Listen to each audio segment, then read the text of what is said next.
Blog Talk Radio. Boa noite, meus amigos. Estamos aqui de volta. Como sempre, começamos o nosso programa invocando a Santíssima Virgem Maria e o Santo Padre Pio de Pietrelcina, para que roguem a Deus que nenhuma injustiça se cometa neste programa. Alguém me envia aqui um artigo publicado pelo Luiz Nassif. Eu vou ler um pedacinho aqui para vocês e depois eu comento. Chama Obama e o Foro de São Paulo. Está aqui. É inacreditável a capacidade de errar continuamente desse pensamento neocon que assolou a imprensa. De repente, até jornalistas experientes entraram nesse papo furadíssimo do Foro de São Paulo, das comparações indevidas com a Venezuela, a Bolívia, ressuscitando o fantasma da Revolução Cubana justamente quando o regime agoniza. O que o Marco Aurélio levou de críticas, o que se criticou a diplomacia brasileira por esse meio campo com os vizinhos turbulentos. Se os neocons de Araque não tinham discernimento sequer para não confundir água na fervura com endosso, menos ainda para perceber as grandes linhas que sucederiam ao fim do ciclo bushiano da criação do eixo do mal. Agora, nas falas de Obama e Lula na Cúpula das Américas, a percepção geral da importância da coexistência à volta do conceito de autodeterminação dos povos e a constatação, já por governantes europeus como Sarkozy, sobre o papel determinante do país para manter a estabilidade política na região andina. Então, muito bem. Para começar, o que é um neocon? Nos Estados Unidos, neocon significa um sujeito vagamente influenciado pelo pensamento do Léo Strauss e que dá muita importância, vamos dizer, ao papel internacional dos Estados Unidos, mas coloca entre parênteses todo o aspecto do chamado conservadorismo cultural, né? E não liga para esse negócio de feminismo, de abortismo, de casamento gay, etc. Então, neocon é um tipo muito específico de conservador que só existe nos Estados Unidos e só faz sentido dentro do quadro americano. Os jornalistas brasileiros, entre os quais o Luiz Nassif, não têm a menor ideia do que seja um neocon. Né? A totalidade dos livros que eles estudaram a respeito é zero. Esse negócio de neocon é um fenômeno importante aqui dentro dos Estados Unidos e existe uma bibliografia imensa. Né? Eu que sou uma besta quadrada, já li uns 20 livros a esse respeito e tenho algum conhecimento do que seja esse movimento neocon e das complexidades que a coisa envolve. Né? Os jornalistas, por exemplo, comentarista político, esses caras que pontificam na imprensa sobre tudo e todas as coisas, eles não têm a menor ideia do que é isso, então eles usam, né? Eles ouviram dizer que a culpa da guerra do Iraque é de um tal de neocon, então tudo que é ruim e tudo que eles não gostam, tudo que é direito que eles não gostam, eles chamam de neocon. Quer dizer, é o uso pueril da palavra. O simples uso da palavra já mostra, né, que o que o Luiz Nassif entende do assunto é zero. Presta atenção, o Luiz Nassif, né, que até não acho uma má pessoa, né, já tive uma boa convivência com ele. Então, o Luiz Nassif, o que ele sabe é ganhar dinheiro, gente. E teoria política, de ciência política, ele entende é zero. Ele só devia escrever, a firma dele chama Dinheiro Vivo, é só disso que ele devia escrever, de dinheiro, que é a única coisa que, né, realmente ele entende, porque é a única coisa que presta atenção, tá certo? Agora, nesse negócio de esse uso que os caras estão fazendo da palavra neocon no Brasil só confunde o público, tá certo? Então, quantos neocons existem no Brasil? Eu digo a resposta, nenhum. Não faz o menor sentido ser neocon no Brasil. Eles usam neocon, eles querem dizer o seguinte, alguém que virou conservador recentemente, ou que aderiu ao conservadorismo. Esse é o sentido que a palavra está adquirindo no Brasil. O que denota apenas ignorância, né? Então, em seguida, vemos que ele se empenha em fazer com que dá a impressão de que todo mundo está escrevendo sobre o Foro de São Paulo na mídia brasileira. Não é que você, pelo tom desse artigo, dá a impressão que tudo quanto é jornal tem, né, 10, 20 artigos sobre Foro de São Paulo, todo mundo denunciando o Foro de São Paulo. Quando isso é exatamente o contrário, quer dizer, mesmo depois que se rompeu o muro de silêncio que esses caras mantiveram durante 16 anos, e mantiveram para colaborar com o Foro de São Paulo, não foi por Não foi por engano só, não foi por mau jornalismo, foi por vigarice. Quer dizer, todos ocultaram o Foro de São Paulo porque o Foro de São Paulo precisava de silêncio para crescer sem ser perturbado. Então, essa colaboração gentil, né, graças à colaboração gentil da mídia brasileira, o Foro pôde, de fato, né, crescer em silêncio. Mesmo depois que se rompeu este muro de silêncio, o que se falou a respeito foi sempre de maneira muito atenuada e querendo dar a impressão de que aquilo não tem importância nenhuma. Quer dizer, o Luiz Nassif está reclamando de quê? Se ele quer esconder o Foro de São Paulo, os outros estão ajudando a esconder. Pode ter, no máximo, o Reinaldo Azevedo, né? Ele tem uma bira com o Reinaldo Azevedo. O Luiz Nassif tem uma bira com o Reinaldo Azevedo. Provavelmente quando ele fala os neocons que infestam a mídia brasileira, deve ser o Reinaldo Azevedo, os neocons, né? Que na cabeça do Luiz Nassif é um neocon, né? Quer dizer, ressuscitando o fantasma da Revolução Cubana justamente quando o regime agoniza. Digo, olha, em primeiro lugar, eu não creio que o regime esteja agonizando. O que indica que o regime esteja agonizando? Por exemplo, este acordo que Obama quer fazer com Cuba, nesse acordo, os Estados Unidos oferecem tudo e não pedem nada em troca. Por exemplo, as viagens de americanos para Cuba ficam totalmente liberadas, podem entrar e sair. Agora, nenhum cubano pode sair de lá, a não ser que é autorizado pelo governo. Então, quer dizer que um lado, né, abre as portas e o outro mantém fechado e só abre quando lhe interessa ao governo. Quer dizer, esse acordo só serve para facilitar a entrada de espiões cubanos, porque quem quer que saia de lá autorizado pelo governo, saiu de lá para fazer alguma coisa, né? Não veio fazer compra na Flórida, né? Não veio para ir no shopping center, né? Aliás, quem tem dinheiro... Quem em Cuba tem dinheiro para fazer compra em shopping center americano? Só a turma do governo mesmo, tá, né? Então, isso aí, quer dizer, é um passo gigantesco que o Obama deu para fortalecer o regime cubano e para impedir a queda do regime. Tá certo? Eu não vejo nem meio sinal de que aquele regime esteja para acabar. O regime está endurecendo, quer dizer, ele não está afrouxando nenhum controle e ainda está recebendo esse apoio do Obama que foi posto lá por causa disso, tá certo? Né? Peraí, tem alguém na linha? Alô, quem é? Alô? Professor Olavo, tudo bem? Tudo bem, quem é? Aqui quem está falando é o Jim de São Paulo. Sim. Isso. Tudo bem? Professor, eu estou ligando, porque tudo ótimo, graças a Deus. Professor, eu estou ligando porque eu assisti uma entrevista com o Ciro Gomes. Essa entrevista, inclusive, está disponível na tvcajuru.com.br. Gostaria que o pessoal assistisse lá, tem 2 vídeos dessa entrevista. E o Ciro confirma com as palavras dele tudo aquilo que você já vem dizendo há algum tempo, né? Sobre a unificação e ali a semelhança entre o PT e o PSDB. Então o próprio Lula já confirmou. Isso, então eu até transcrevi, professor, uma parte dessa entrevista para falar para você. Olha o que ele fala. Olha. Na cidade de São Paulo, o PT e o PSDB, que são muito semelhantes, embora o PT tenha uma trajetória de falar pelo operariado organizado, pelo serviço público, bancário e metalúrgico.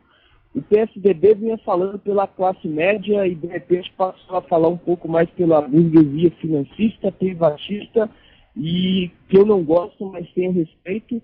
E você deve imaginar, salvo as exceções de um lado e de outro, são de gente respeitável, de gente decente e de gente que tem espírito público. Então é o que ele fala do PT e do PSDB. Um fala por um lado e um fala pelo outro, mas são a mesma coisa, né? Não tem a menor dúvida. Quando o Lula diz que ele e o Zé Serra inauguraram um novo estilo de política brasileira, a política é essa. É que nem antigamente tinha entre São Paulo e Minas Gerais a política do café com leite. Né? Eu fico um pouco no poder, depois você fica um pouco, depois entro eu de novo. É isso? Perfeito. E sempre governando em comum acordo e todos trabalhando para o mesmo fim. E, professor, ele ainda fala, ele chama a mídia brasileira ainda. Seria interessante você até acompanhar essa entrevista para você ver a fúria dele. Ele é uma pessoa que tem uma conversa agressiva.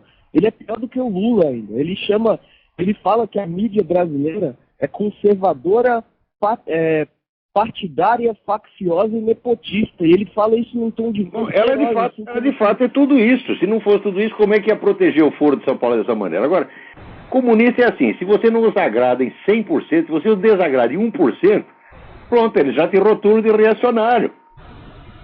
Essa é a ofensa que mais aparece na esquerda, dentro da esquerda, é chamar um ao outro de direitista.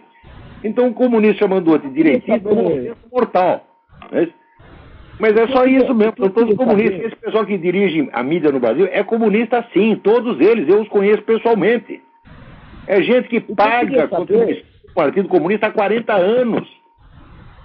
Um por um. Professor, o que eu queria saber é quem dentro da política articula essa movimentação da mídia pelo seguinte, porque aqui o Ciro, ele chama a mídia brasileira de conservadora, de partidária, de facciosa, e o próprio Ciro chama isso. Então quem de dentro da política faz isso? Já é uma coisa que está vindo aí então é o seguinte, quem na mídia brasileira denunciou esse negócio do Foro de São Paulo? Ninguém. Quem denunciou essa ligação do PT com as Farc, que é um jogo de proteção mútua, há muito tempo? Ninguém. Ninguém fala nada. Agora basta ter um ali, note bem, se tem um sujeito criticando os camaradas de um ponto de vista direitista, isso é suficiente para qualificar o jornal inteiro. Por quê? Porque na medida deles, no padrão de medida deles, eles não admitem nenhum, não pode ter nenhum contra. Em aspecto nenhum, jamais. Enquanto tiver um, eles dizem isso é reacionário e conservador. Eles dizem que o Globo é reacionário conservador porque tinha eu escrevendo lá. Quer dizer, eles querem o poder total. E se eles não têm, eles começam a acusar os outros. Quer dizer, uma situação... Olha, eu quando era jovem tinha um amigo, né, chamado Otto, que ele gostava de se... Quando ele queria brigar com alguém, ele se trancava num quarto com o sujeito e ele batia no camarada e ele mesmo gritava. Ah, não me bata mais, socorro, pelo amor de Deus! Quando saía, né, abria a porta, saiu o Otto de pé e o outro estava lá no chão. Esse pessoal faz a mesma coisa, eles batem e eles choram, meu Deus do céu. Professor, eu agradeço aí. Só para terminar, eu gostaria de mandar um abraço aí para os meus colegas que ouvem, para o Fabrício, para o André, o pessoal. Eu gostaria de perguntar para você o que você pensa sobre o radialista americano, o Rush Limbaugh. O Rush Limbaugh, olha, ele é muito bom, ele é o cara mais odiado, né? Mais odiado aqui pela esquerda. Por quê? O sujeito tem um talento extraordinário, ele tem quase 30 milhões de ouvintes todo dia, os caras evidentemente não o suportam. Quer dizer, não é um cara perfeito. Por exemplo, ele bobeou muito nesse caso dos documentos do Obama, né? Ele levou meses para começar a entender que ali havia alguma notícia de fato, né? Quer dizer, o cara também não é nenhum gênio, tá entendendo? Não é um radialista bom, né? Mais talentoso que aqui tem dois caras que o pessoal conservador ouve, que é o Rush Limbaugh e o Michael Savage. Ambos têm uma audiência enorme, tá certo? E é justamente isso que querem acabar. Eles querem reintroduzir essa tal da Fairness Doctrine, que vai dividir o tempo deles, né? Dar metade do tempo para os adversários, justamente para enfraquecer, porque eles, na concorrência, né? O talk show de rádio conservador venceu em 100%. Então os caras não estão aguentando, eles querem apelar para um recurso legal. Obrigado, professor. Boa noite. Tudo de bom. Boa noite. Agora, você não pensa que no meio conservador todo mundo adora o Rush Limbaugh. Também não é assim. O povão adora, mas entre os políticos tem gente que quer matá-lo, porque tem inveja. Né? Então, continuando aqui, né? Veja, dá a impressão de que esse ciclo revolucionário acabou, né? Isso aí é se fazer de morto para saltar o coveiro. Porque, olha, um movimento que em menos de uma década conseguiu conquistar o poder em 14 países da América Latina não é um nada, né? Agora, o Luiz Nassif veja, esse pessoal do Foro de São Paulo, quando eles falam para dentro, falam para o seu próprio circo, eles contam tudo o que estão fazendo, né? E se gabam até do que estão fazendo. O Lula, num discurso oficial, feito para um círculo mais ou menos restrito, e que a mídia fez questão de não reproduzir, né? O Lula se gabou de que foi o Foro de São Paulo que colocou o Chaves no poder, coloca e mantém o Chaves no poder. Agora, quando é para fora, eles dizem, nós não fazemos nada, nós não somos nada, não está acontecendo nada, isso é uma insignificância. Quer dizer, quando o sujeito é muito modesto para fora e orgulhoso para dentro, é porque alguma ele está aprontando. É isso? Ora, os documentos e as confissões explícitas sobre a atividade do Foro de São Paulo são abundantes. Agora, o que o Luiz Nassif leu disso? Nada. Tá certo? O Luiz Nassif, ele depende do apoio do governo, depende de estar em boas relações com o PT e tal, então ele faz o servicinho dele, que é esconder o crime dos caras, porra. Eu acho isso indecente, tá certo? Eu acho que isso não é coisa de jornalista que se preze, mas ele quer fazer isso, é ele que faça, tá certo? Agora, não é para acreditar nele. O Luiz Nassif não entende nada desse negócio. O próprio uso que ele faz do termo neocon mostra que é uma coisa de um amadorismo terrível, né? Agora, o fato de que todo mundo aí em volta, né, governança, todos deem importância ao Brasil como um elemento importante para conservar a estabilidade política na região andina. Ora, note bem, o pessoal que votou no Lula e que apoiou o Lula, tinha os esquerdistas e tinha o pessoal da direita que dizia, não, nós precisamos do Lula para ele conter os radicais. É a mesma conversa. O Lula é o cara que vai conter as Farc, é o cara que vai conter o Hugo Chávez, etc. Quer dizer, ele tem essa pose de que é um sujeito moderado, ele é muito diferente do Hugo Chávez, mas é apenas uma diferença de estilo, porque na verdade ele é o autor das ações do Hugo Chávez, ele é o mentor do Hugo Chávez.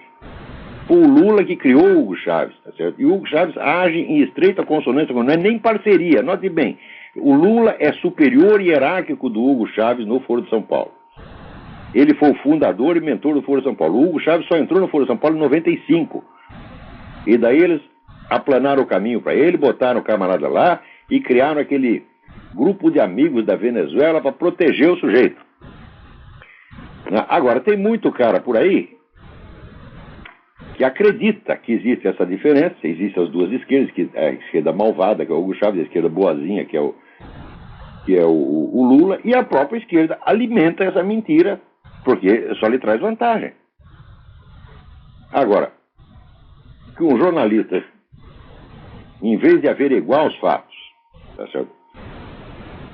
Ele faça esse serviço de desinformação, quer dizer, ele é o desconversador oficial, né?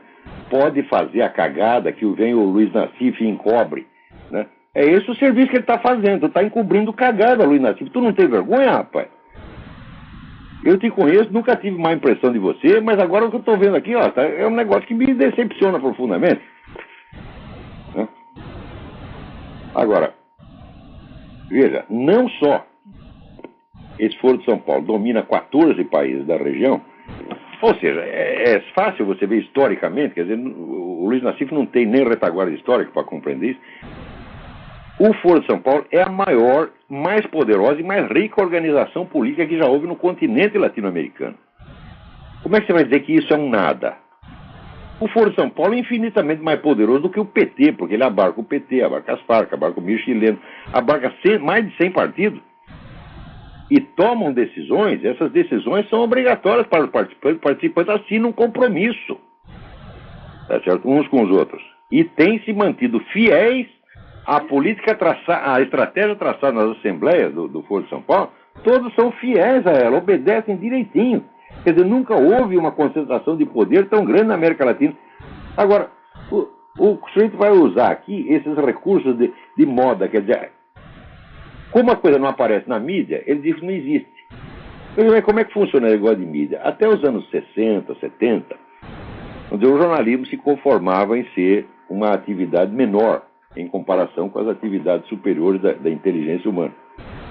Então isso quer dizer que o critério de importância das notícias, o critério de seleção das notícias, seguia mais ou menos as preferências da própria sociedade. Quer dizer, o jornalista tentava noticiar, tentava acompanhar aquilo a que ele achava que a própria população daria importância. A partir dos anos 60 e 70, sobretudo no Brasil, quando consolidou o ensino do jornalismo nas universidades, eles passaram a fazer o contrário. Eles descobriram que eles mesmos são os criadores dos critérios de importância.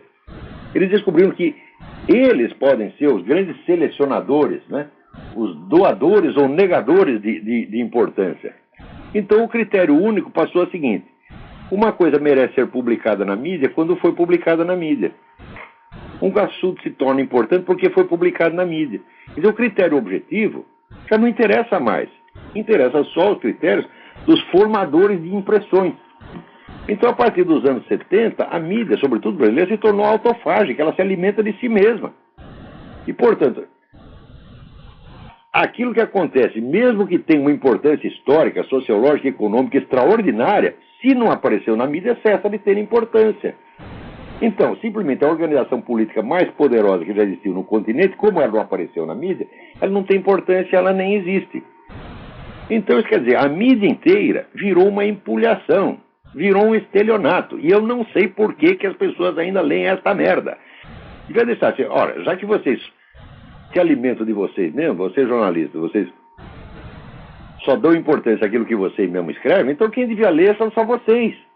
Por que o público vai ler uma coisa que foi feita só para enganá-lo? E isso não é um jornal ou outro, não. São todos. E o Luiz Nassif, então, ele está falando como um sujeito cuja fonte de informação é a própria mídia. Quer dizer, ele pelo menos faz de conta que acredita, né, nos grandes jornais.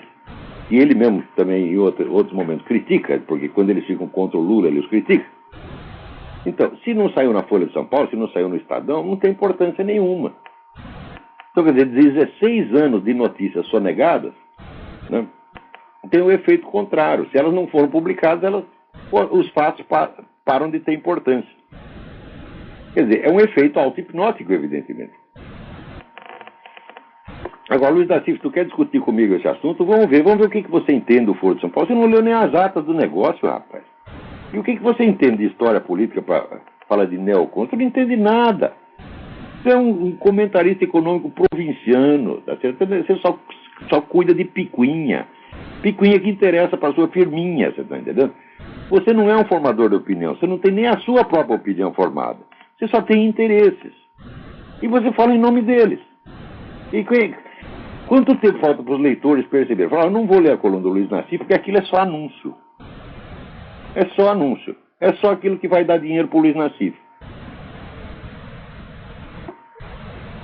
Agora, veja, não só o Foro de São Paulo domina mais de metade do continente latino-americano, mas internamente no Brasil, a esquerda militante se tornou a única força capacitada para mobilizar a população e exercer pressão. Você vê esse caso do promotor lá do Rio Grande do Sul, Gilberto Tunes, tá certo, que estava tentando fechar as escolinhas do MST, e ficou todo mundo contra ele, mídia, né, Igreja Católica. Eu tenho até medo de chamar isso de Igreja Católica. Isso não é Igreja Católica merda nenhuma. Olha aqui, CNBB não é Igreja Católica, CNBB é um puteiro comunista.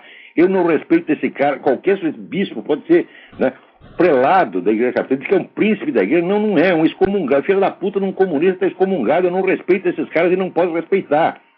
Agora vem aqui posando em nome da Igreja Católica, né, e usando isso para fazer pressão contra um homem sozinho que estava simplesmente querendo cumprir a lei. Mas ficou todo mundo contra ele. Não apareceu uma organização liberal, conservadora, não apareceu nenhum Opus Dei, tá certo? Não apareceu nenhum PSDB, não apareceu nenhum DEM, tá certo? Não apareceu ninguém para dar um apoio ao cara. Chegou no dia do julgamento, tem uma massa de militantes do MST lá fazendo pressão para assustar o cara. E do outro lado, ninguém para defendê-lo. Por que acontece isso? Porque durante 40 anos, todo mundo concedeu à esquerda o monopólio do direito de organização política. Só a esquerda pode ter militância. Então, quando eles ficam se queixando, na mídia conservadora, fala, me mostra um conservador que escreve lá dentro. Não tem nenhum.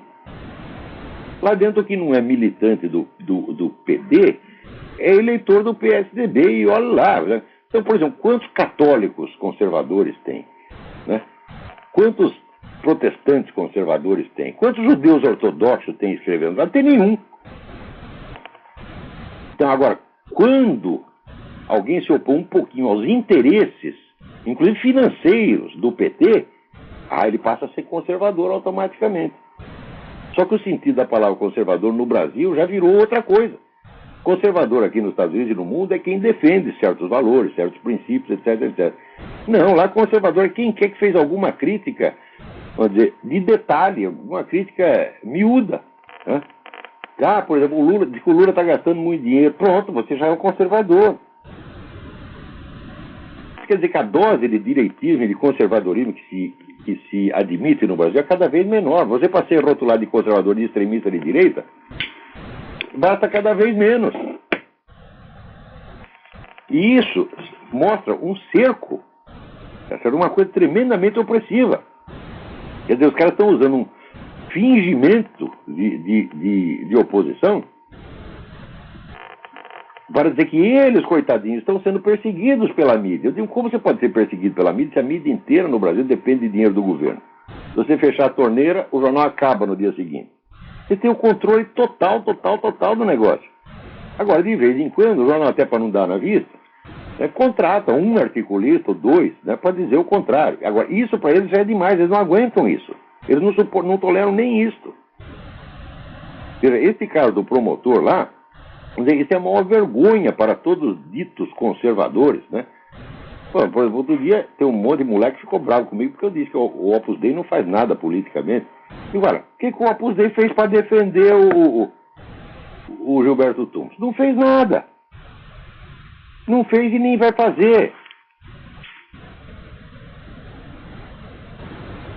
Agora aqui, a próxima etapa aí no Brasil, como se o conjunto de controles que eles dispõem sobre a opinião pública já não bastasse, saiu aqui na coluna do Júlio Severo, né, que o ministro da Justiça está realmente a fim de implantar o controle da internet.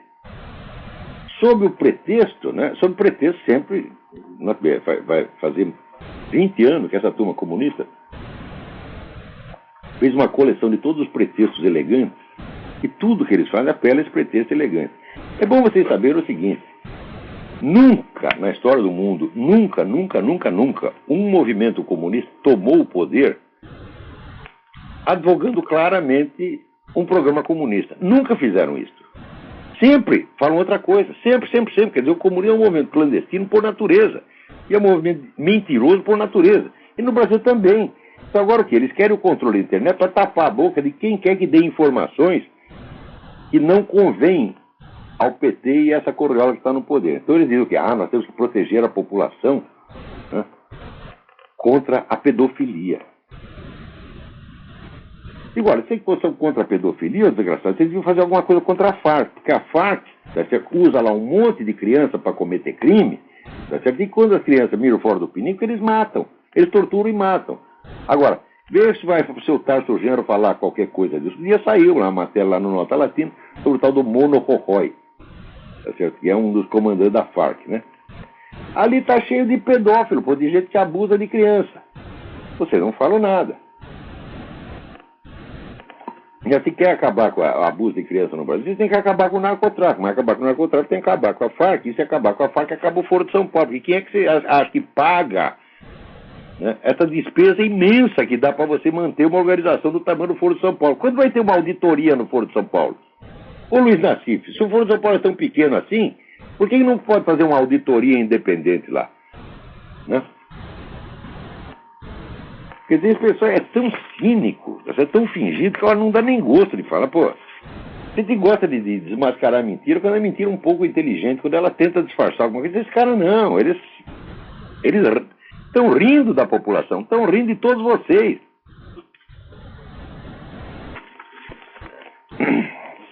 Agora, porque aqui o pessoal está tentando fazer a mesma coisa, mas aqui demora muito mais, porque o pessoal está acostumado. A grande diferença entre os Estados Unidos e o Brasil é o seguinte: é que o Brasil nunca teve um corpo de leis que refletisse uma tradição de senso comum, né? Refletisse um consenso da população.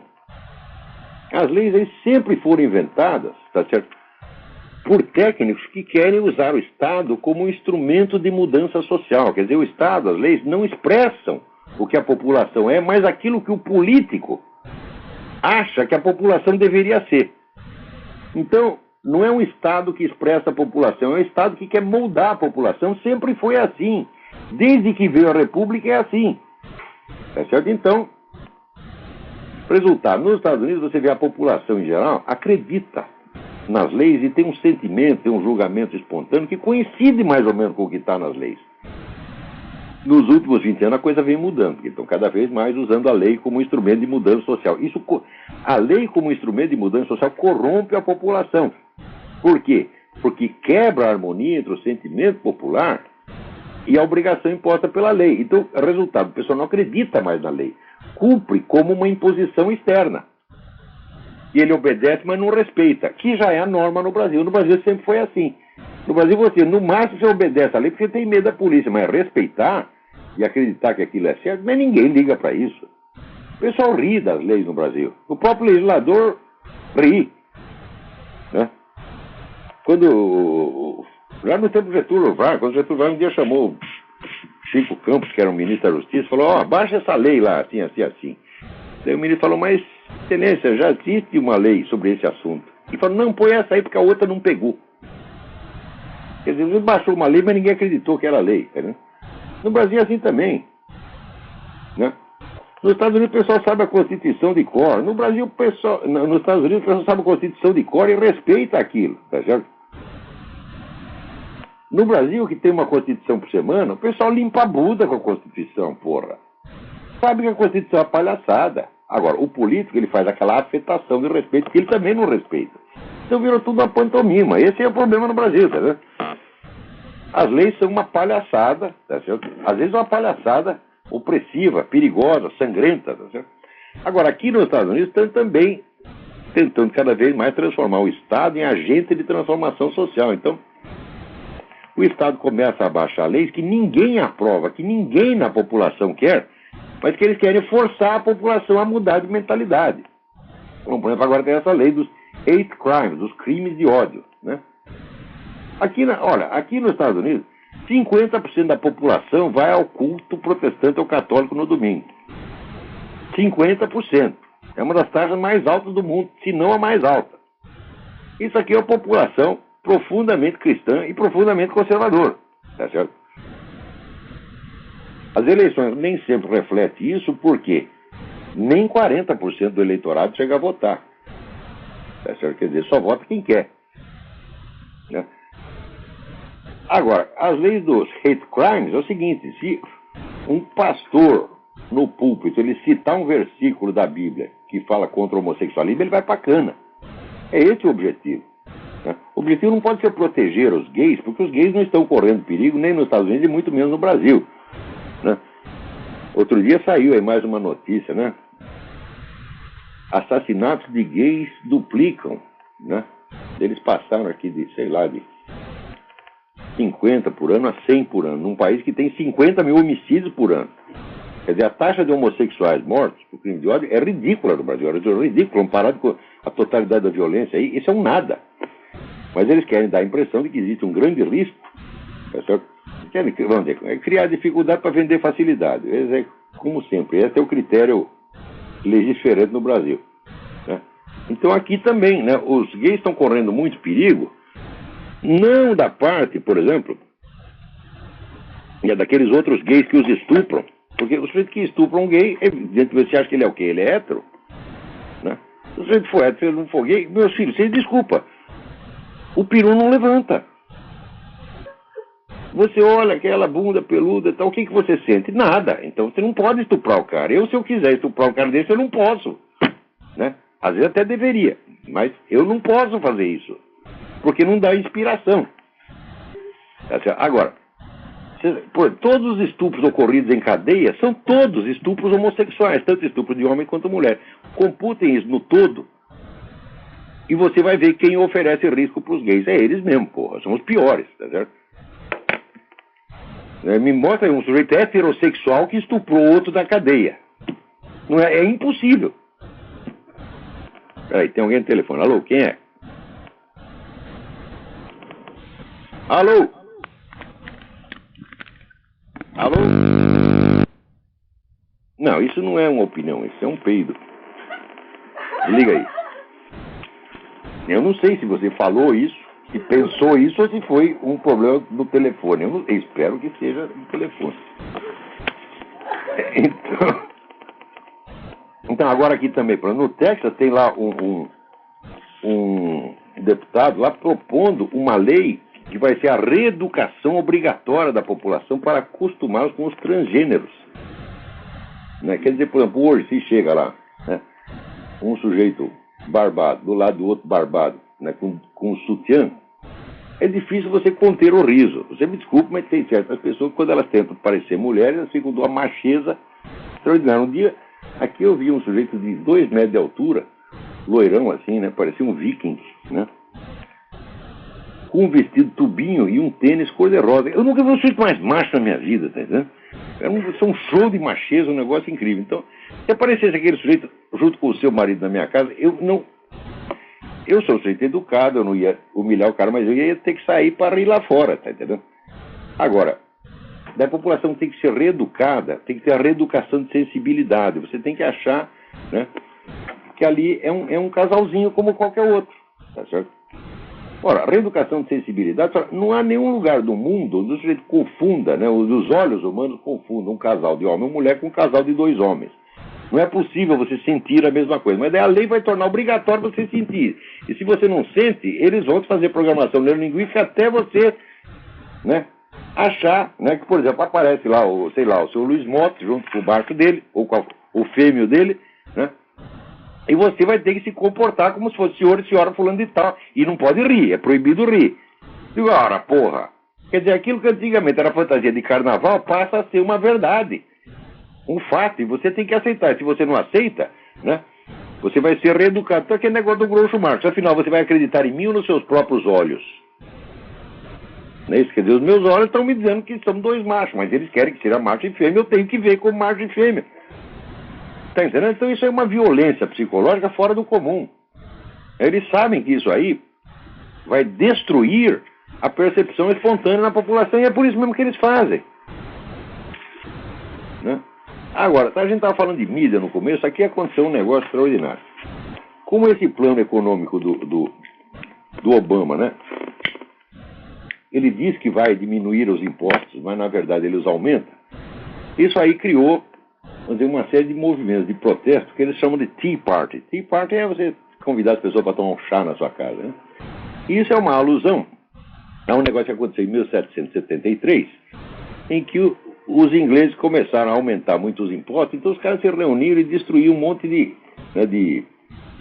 de chá que vinha da Inglaterra carregado de imposto. E é mais imposto, se abriu o saco, né, mais de metade do saco era imposto, só a outra metade era chá. Então o que eles fizeram? Pegaram um monte de barril de chá e quebraram tudo aquilo e jogaram no rio, jogaram no mar, estragaram, né, e começou a pipocar aquele negócio de Tea Party, né, no país inteiro. Agora aconteceu a mesma coisa.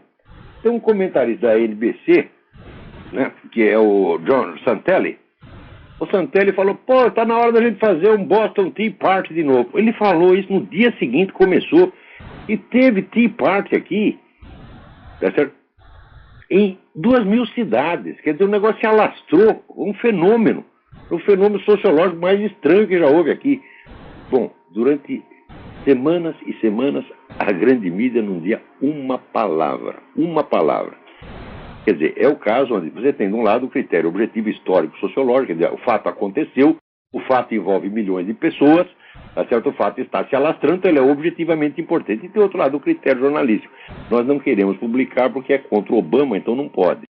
Então, como nós não publicamos, nós dizemos que não tem importância. Mas acontece que a importância objetiva do negócio começou a crescer. Então chega uma hora que, como no Foro de São Paulo, não dá para esconder mais. Então, o cara da CNN um dia fez uma reportagem sobre isso, né?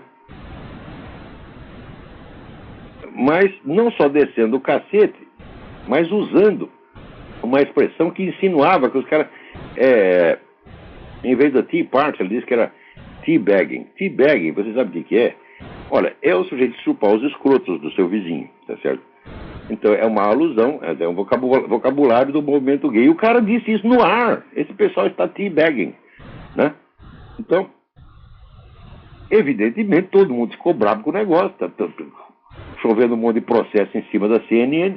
Mas, ao mesmo tempo, o governo, quer dizer, o Departamento da Homeland Security, Segurança Interna, né, fez lá um relatório advertindo contra, né, o ressurgimento da radicalização e recrutamento da extrema-direita. Eu disse, mas que extrema-direita? Essas organizações que estão fazendo isso são aquelas mesmas que sempre fizeram oposição a vocês há não sei quanto tempo, né?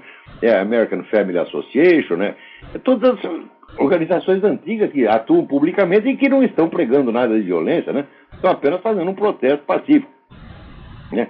Então o governo está aqui anunciando, criminalizando mesmo esse pessoal, todo dizendo, não, isso aí é extremismo, acusando os caras de terroristas. Acontece que do pessoal envolvido no Tea Party, uma grande parte era veterano de guerra. Os veteranos de guerra ficaram putos da vida e caíram de pau em cima da mulher da Homeland Security, que é a tal da Janet Napolitano. A extrema-direita é a puta que apariu, minha senhora. Tá vendo? Daí a mulher já começou a afinar, falou, não, mas eu não quis ofender ninguém, blá, blá, blá. Mas a gente vê que o governo está tentando criminalizar e marginalizar todo mundo que está contra. Então usa o tal do Fairness Doctrine para tapar a boca do pessoal do rádio, né? Começa a mobilizar a polícia contra esse pessoal que protesta contra Obama e assim por diante. Agora, aqui você ainda vê uma reação. Está aqui o pessoal aqui exigindo a cabeça do repórter lá da CNN e a cabeça da Janet Napolitano. Aqui os caras não vão dar moleza, não. Né? Aí não é que nem o Demo, não é que nem o Opus Dei brasileiro, não é que nem essa cambada, né? Esses pseudo-conservadores, né? Outro dia mesmo eu estava lendo, né, um texto, um sermão do famoso Bossuet, Jacques Benigne Bossuet, que foi talvez o maior orador sacro da Igreja Católica, em que ele dizia que você orar sem você, né, se você ora contra um inimigo, um perigo, mas você nada faz, você está blasfemando, você está tentando Deus. Então esse pessoalzinho aí que diz, não, nós estamos contra o comunismo em espírito, vocês estão fazendo exatamente isso, vocês estão tentando Deus. Olha, se eu tenho uma dívida para pagar, meu filho, eu saio e eu vou lá e eu mesmo pago, eu não fico rezando para Deus pagar minha dívida, porra. Você está entendendo? Né? Se vem um sujeito aqui, invade minha casa, ataca a minha família, sou eu que tenho que defender, eu tenho que pedir para Deus me fortalecer o meu braço, me dar coragem para fazer aquilo. Não é eu ficar escondido rezando, não, Deus vai lá, expulsa o ladrão para mim. É o que essa turminha está fazendo. Por isso que eu digo, é um bando de boiola. Né? Agora, até esqueci aqui, puta vida, assim, um e-mail interessante, porque um dia comentando aquele negócio do Papa, que falou que as camisinhas não funcionam, eu peguei aqui uma entrevista de um sujeito, um pesquisador americano, e diz, olha, o Papa, vocês estão reclamando, mas o Papa disse, o que ele disse é certo, quer dizer, pelas pesquisas, resultados das pesquisas que nós temos, né, a camisinha não protege grande coisa, não. Daí eu escrevi isso aí, né? No dia seguinte, um sujeito, um camisólogo, um cara que na casa dele deve ter um altar com uma camisinha, né? Ele pede proteção à camisinha todo dia, talvez entre dentro da camisinha, né? E no filme Corra que a polícia veio aí, que tinha que vestir a camisinha, os dois, cada um entrou dentro de uma camisinha. Então, o sujeito me escreveu, falou, você é um canalha, você não é um filósofo, coisa nenhuma. Bom, eu de cara a gente tem que rir, porque... Vamos supor que o que eu escrevi estivesse 100% errado. 100% errado. Eu esqueci o nome do sujeito, né? Até prometi que ia dar o nome e o endereço de e-mail dele. Ele escreveu mais puto ainda, dizendo, não, só não te processo, porque... Ele inventou uma coisa. Esqueci o seu nome agora, mas vocês sabem o que eu estou falando. Você não me processa, ô viadinho, porque a lei brasileira assegura ao destinatário da carta o direito de divulgá-la como ele quiser, a não ser que haja nela um pedido expresso de sigilo, coisa que não havia. Então eu vou... Ainda não esqueci de imprimir a sua porra, a sua carta aqui, mas eu vou ler e vou dar seu endereço de e-mail sim, para que as pessoas enchem a sua caixa postal de besteira como você enche a minha. Você pensa que a minha caixa postal é pinico, tá certo? Então ele para provar que eu sou um canalha, né? Ele me mostra uma outra entrevista do mesmo cidadão, dada depois no Washington Post, onde ele reconhece, não, a camisinha pode ser até um backup prevention. Quer dizer, primeiro você tenta a abstinência, depois você tenta reduzir o número de parceiros, mas por precaução no fim você põe a camisinha também. Quer dizer, então é claro que ele está dizendo que a camisinha em si não protege, mas ela pode até ajudar, vamos dizer, por lei das probabilidades. Isso é o máximo que o sujeito concedeu. E o cara diz para mim, tá vendo, você é um impurador, você é um canalha, porque você diz que a camisinha não protege, o cara reconhece que ela pode ajudar. Fala, Quer dizer, é uma discussão tão mesquinha e tão idiota, né? Que nem deveria responder, mas eu achei engraçado. É o sujeito, de repente, ele com base nisso, ele diz, você não é um filósofo, coisa nenhuma. Você imagina, se o que escrevi estivesse 100% errado, quer dizer, uma frase que o sujeito escreveu sobre camisinha, né? Supondo que estivesse errada, impugna uma obra inteira de filósofos de mais de 40 mil páginas. Quer dizer, só na cabeça de brasileiro isso pode acontecer. Porque ó, na obra de Aristóteles há mais erros factuais do que há na minha própria obra. E nunca, jamais ninguém pensou, falou, não, Aristóteles não é filósofo, porque ele diz que as mulheres têm mais dentro do que os homens, ele não é um filósofo. Só na cabeça de um brasileiro, uma cabecinha de merda, entendeu? E um dia eu estava pensando, não, aí no Brasil não precisa ir lá, não adianta mais falar, tem que ir lá com blackjack. Blackjack é um negócio aqui de um porrete de couro com um toco de chumbo dentro, e lá quebrar as cabeças. Mas não pode quebrar as cabeças, você não pode levar só o blackjack, porque as cabeças estão tudo cheio de merda, então você tem que levar um blackjack e o papel higiênico, entendeu? Senão o negócio fica ruim. Então, né, mas daí o rapaz diz que eu sou um canalha porque eu disse que as camisinhas não protegem, elas de fato não protegem, mas ninguém, claro que elas podem ajudar por simples lei das probabilidades. Né? Se todo o seu problema é esse, você quer, você não pode falar mal das camisinhas, você tem que reconhecer que para algumas coisas ela serve. Eu digo, bom, ela serve, se ela não fizer bem para você, pelo menos faz bem para o fabricante. Né? Que nem aquele negócio, Dudu, né? Vá ao dentista 2 vezes por ano, se não fizer bem para você, para bem para ele. Então, né? Consulte seu médico de 3 em 3 meses. Se você não ganhar nada com isso, ele ganhará alguma coisa. Então, use camisinha. Se não fizer bem para você, fará bem a Johnson & Johnson, etc. Aqui, ó.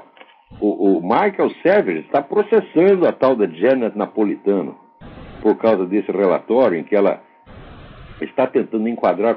A política do governo Obama é o seguinte, você pega os terroristas, o pessoal do Al-Qaeda, essa turma do Irã e tal, e alisa a cabeça deles, dá tudo o que eles querem, oferece vantagem, etc, etc.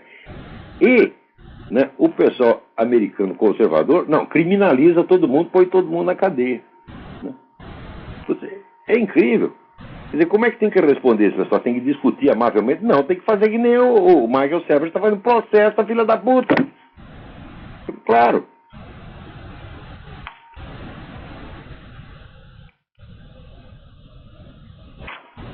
Aqui, ó. Nossa, eu estou com um monte de protesto aqui, todo mundo reclamando desse relatório.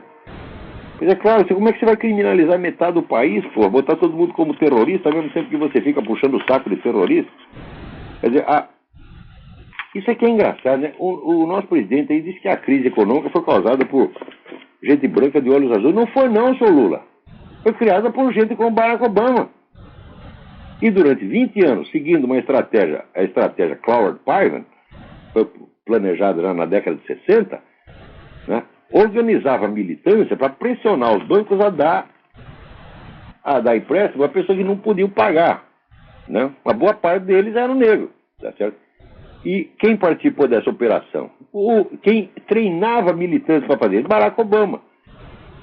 Então, ó, seu Lula, vai mentir na casa do caramba. Você não sabe é bosta nenhuma. Puta que pariu. Né?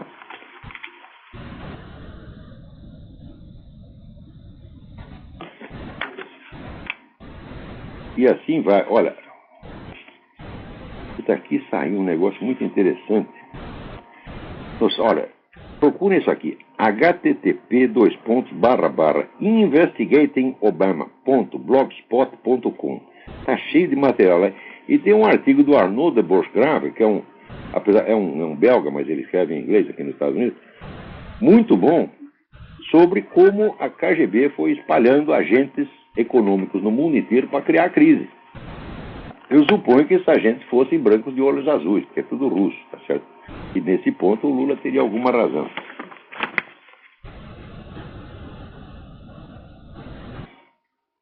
Agora aqui, a gente fala de... No Brasil, você pega a mídia brasileira, você vê o nome KGB uma vez a cada 10 anos. Dá a impressão que a KGB é um negócio evanescente, ela não existe, né? E, a KGB é a maior organização de inteligência e medidas ativas que já houve na história humana, porra. A ação da KGB no mundo era e é de uma intensidade avassaladora, eles tinham que ter notícia todo dia para dar uma medida do que os caras estão fazendo. Agora saiu essa notícia aqui, ó. Até saiu pela Reuters. A Reuters, que é uma tradicionalmente esquerdista, aqui, espiões eletrônicos entraram na rede elétrica dos Estados Unidos e deixaram nela alguns softwares que poderiam ser usados para prejudicar o sistema, informou o Wall Street Journal nesta quarta-feira. Os espiões vieram da China, Rússia e outros países, e acredito que sua missão fosse investigar o sistema elétrico dos Estados Unidos e seus controles. Olha, os Estados Unidos é a casa de mãe Joana, tá dizendo? Qualquer um entra, faz o que quiser, né? Esse pessoal faz bomba atômica chinesa com software comprado aqui em loja nos Estados Unidos, né? Graças às indicações recebidas do Clinton. O Clinton só faltava dizer, olha, que você tem que comprar tal coisa assim, assim, vai na loja tal, vai no Walmart, você compra, né? Olha, no confronto com as ditaduras, as democracias estão sempre em desvantagem, porque a ditadura controla tudo que se passa lá dentro. A democracia não pode. Quer dizer, a democracia concede a seus próprios inimigos uma vantagem que esses inimigos jamais concederiam, né, aos democratas. Mas você veja, por exemplo, quando foi construída a primeira mesquita em Paris, 1926, né? Naquela época, um jornal de direita, né, disse, isso é muito interessante e tal, mas porém nós não podemos esquecer que esse pessoal do mundo islâmico vê esta concessão nossa como uma fraqueza. E no futuro eles vão tirar proveito disso. Olha, em 1926 o sujeito escreveu isso, né? Agora, quantas igrejas católicas ou protestantes, ou sinagogas, eles deixam construir na Arábia Saudita? Nenhuma. Você não pode praticar essas religiões em público, você vai preso. Quer dizer, aí evidentemente é uma guerra assimétrica. Um lado dá ao outro todos os direitos, né? E o outro consegue. Sabe aquele negócio? O que é seu é meu, o que é meu é meu. É essa a política com o mundo islâmico, é isso, e com o mundo comunista a mesma coisa, né? Aqui você vê como é coisa. Americano comunista é uma coisa assim que dá até nojo. Saiu um livro agora no tal de. Peraí, deixa eu pegar um livro aqui. David Cole, eu não li o livro, eu só li a introdução. Ele está aqui, né? The Political Philosophy of Eric Voegelin. Eles falam Voegelin aqui. And His Followers. É um livro contra o Eric Voegelin. Acho que é o primeiro livro contra que aparece. Depois de 2000, a favor apareceu um contra. O sujeito aqui na introdução, ele está escandalizado de que o Eric Voegelin fizesse piada contra os comunistas, contra o comunismo. E ele fica mais escandalizado de que as pessoas riam da piada. Olha que coisa horrível você fazer piadas contra o comunismo, né? Os negros matam 100 milhões de pessoas, você faz uma piada contra eles, você é um monstro, né? Agora tem a foto do cara aqui. Você já viu o Alfred Newman? Não o famoso crítico musical, mas o Alfred Newman do Mad. O autor do livro é o Alfred Newman, é a cara do Alfred Newman. Deve ser irmão, né? Você vê aí, David Cole. Ainda ouviremos falar desse cara. Quando eu acabar de ler o livro, eu vou comentar aqui, né, com vocês. Agora, para você ver como é, né, as coisas que estão acontecendo aqui. Aqui eles montaram uma administração federal para fechar, e um sistema já para fechar os Estados Unidos, para acabar com os Estados Unidos de vez e passar a soberania toda para o governo mundial. Aqui uma corte de apelo federal proibiu a exploração de petróleo no alto mar, ali no Alasca. Não pode tirar uma gota de petróleo, você tem só que comprar petróleo do Hugo Chávez e dos árabes. É incrível, os Estados Unidos têm a maior reserva de petróleo do universo e não pode tirar uma gota. Tem que pagar o que o Hugo Chávez quiser, o que os árabes quiserem. E os caras ainda acham bonito isso, porque não existem riscos para a ecologia. Ai. Agora, o governo Obama divulgou, então, aqui aquele negócio da relatórios, né, decisões do governo Bush, permitindo dar tratamento, né, não muito agradável aos prisioneiros, aos terroristas presos, né? Então tá lá a lista dos maus tratos. É o seguinte, você pôs o sujeito numa sala cheia de barata, né? Você faz de conta que vai afogar ele, ou então você deixa, né, o quarto dele muito frio. Mas é um tratamento cruel e desumano. Esse negócio de barata, por exemplo, tinha no programa do Silvio Santos, um negócio que você tinha que entrar num compartimento cheio de barata, e ali as menininhas, né, para ganhar um prêmio, se submetiam àquilo, né? Agora você vai pegar um terrorista e submeter a isso, é cruel demais. Isso aí, as menininhas podem aguentar uma coisa dessa, mas um terrorista, né, um guerrilheiro, um combatente, jamais. Isso é de uma crueldade inaudita, né? Agora o pessoal começa a chamar isso de tortura, então dá a impressão que é a mesma coisa que os chineses fazem, que esse pessoal do radical islâmico está fazendo, né, que é cortar a orelha, cortar nariz, cortar a cabeça, cortar pé, você está entendendo? Dar choque elétrico no cu, é a mesma coisa. Aqui você vê o governo americano tão cruel que deixava os caras num quarto cheio de barata. Quer dizer, é grotesco, é cômico. Agora aqui aparece um monte de ONGs, né? Você passa ali na Connecticut Avenue, tem uma ONG que tem um cartaz na porta. Torture is wrong. Eles nunca acharam que tortura é errado, né? Quando é feito por chinês, por russo, por cubano, né? Que é tortura para valer mesmo. Agora, se você deixa um guerrilheiro, um terrorista numa sala com barata, isso é desumano demais. Alô, quem é? Tem alguém na linha aí? Carvalho. Alô? Bem. Alô, boa noite, tudo bem? Tudo bem? Professor Olavo de Carvalho? É ele mesmo. Tá me ouvindo? Estou perfeitamente. Olha, aqui é Álvaro do Recife, né? Álvaro, tudo bem? Tudo bom, professor? Olha, eu só queria, na verdade, desculpa interromper a sua exposição, não é nenhuma pergunta, eu só queria agradecer o que o senhor tem feito pela educação, pela cultura brasileira e, sobretudo, pelo seu curso de filosofia online. Obrigado, obrigado.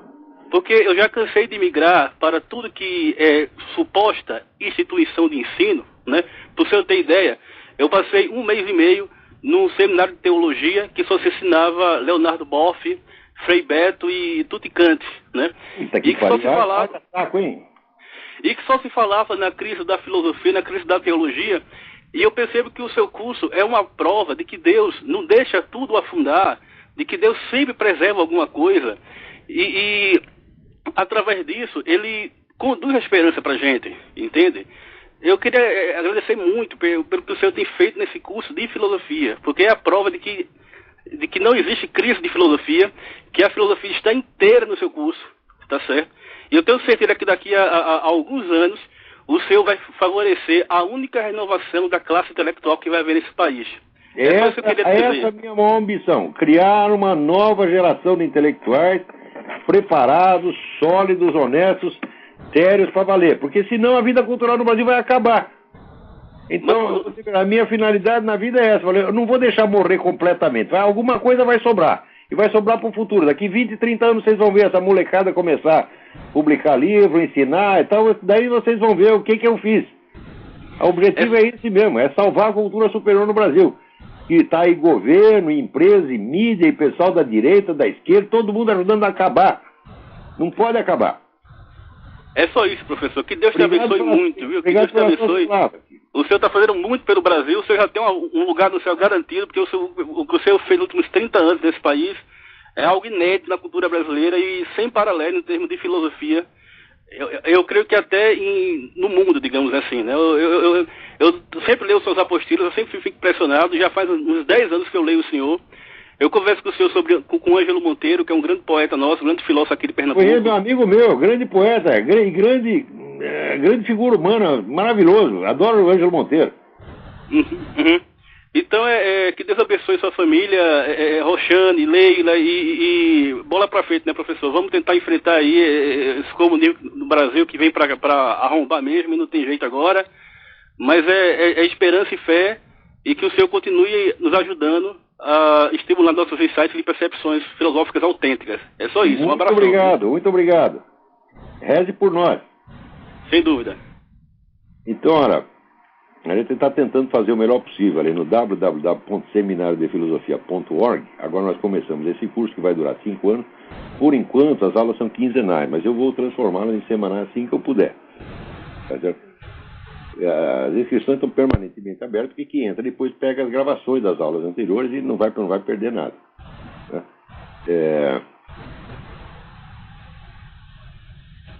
Então, olha, isso aí é um trabalho, vamos dizer, de UTI. É UTI filosófica, quer dizer, para não acabar a cultura superior no Brasil, nós estamos tentando preservar lá. Agora, quanto a reconhecimento, olha, note bem, reconhecimento por parte de universidade, de governo, desse establishment imediato, pode pegar o seu reconhecimento e enfiar no orifício anal. Certo? Porque que é o reconhecimento das pessoas que estão estudando lá, que estão se beneficiando por isso, como esse rapaz ligou. Os outros eu estou né, cagando e andando, defecando e andando, está entendendo? Né? Uma vez o Bruno Tolentino disse, não, nós temos que dar um título de doutor honoris causa para você pela USP. Eu digo, enfia no cu peru, você está entendendo? Então, eu desprezo solenemente todas essas coisas. Eu não preciso ninguém me dizer que eu sou. Meu lema, que eu adotei há muitos anos, é o Dom Quixote. E eu sei quem sou. Eu sei minhas qualidades, meus defeitos, eu sei o que eu estou fazendo. Qualquer que seja. Né? A opinião que esse pessoal tenha sobre mim, não é da minha conta. Né? Agora, também queria lembrar vocês o evento que vai ter no terceiro andar do Barra Shopping, do Farol da Democracia, no dia 25, às 9 horas da manhã. Inscrições no site do Farol da Democracia, tem lá a indicação. Não deixem de ler isso e se possível, vão lá. Né? Vai ser muito importante, vai estar lá o Alejandro Penha Esclusa, que é o fundador da UNAmérica, né? E que é vamos dizer, a expressão melhor da oposição venezuelana anti-Chávez. Né? Que na Venezuela tem oposição para valer. Então vão lá ver o Alejandro e vocês vão conferir por vocês mesmos. E também vão falar lá o Heitor de Paula, que é o melhor comentário público do Brasil, e a Graça Salgueiro, que é uma das poucas pessoas que entendem de América Latina nesse país. Né? Então, eu acho que o nosso tempo, né, acabou. Hoje não dá para xingar mais ninguém. Então, até a semana que vem. Muito obrigado.